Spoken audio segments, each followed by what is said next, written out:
C'est fait.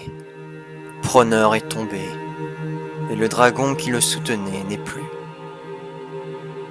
L'armée du comte a repris le contrôle de la vallée, et les quelques gnolls restants ont été exterminés.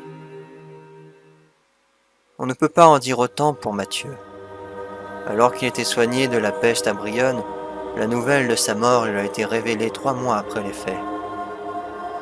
Bien que sa contribution dans la guerre eût été décisive, sa victoire avait un goût amer. En effet, il n'a pas réussi à venger les gens de sa chapelle.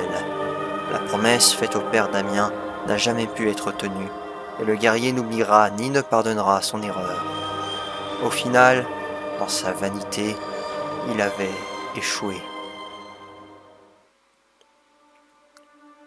Son échec a laissé dans son esprit une marque indélébile.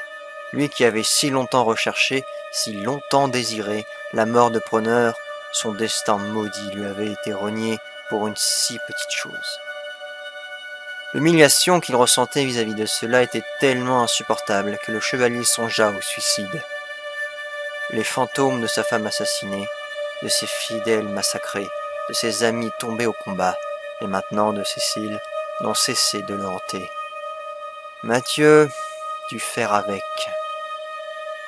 Ce dernier refusa de retomber dans l'alcool, au risque de perdre ses derniers amis qui lui restaient. À cet instant, il savait qu'il ne lui restait plus qu'une chose à faire. Avant de quitter définitivement Brionne, le chevalier visita Héloïse Lavandier pour lui faire ses adieux. Le dialogue qui s'ensuivit était intense, et Mathieu finit par avoir gain de cause. En partant, il donna à la jeune femme un dernier sourire, chose qu'il n'avait pas fait depuis très longtemps. Mathieu continua de regarder dans le passé, malgré la disparition progressive de ses liens avec le monde. Ayant terminé sa quête à la vallée de l'Embrun, Mathieu alla à Hurlevent rendre vengeresse au trésor royal. En renonçant à son titre, il déclara au palais « Je ne suis pas le héros que vous pensez. Je suis indigne de tous les cadeaux que vous m'avez offerts. Je dépose les armes. » Ayant abandonné la ville sans armes ni insigne, Mathieu disparut du royaume, et on ne le revit plus jamais. Alors que les démons ne sont passés le hantent toujours, Mathieu effectua un long et périlleux voyage, d'est en ouest, jusqu'au désert de Tanaris.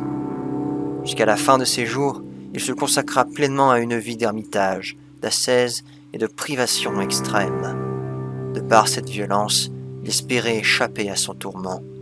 Et pourtant, au travers des mirages de Tanaris, le guerrier pouvait apercevoir des lèvres pulpeuses, le charme d'une personne qu'il ne connaissait que trop bien.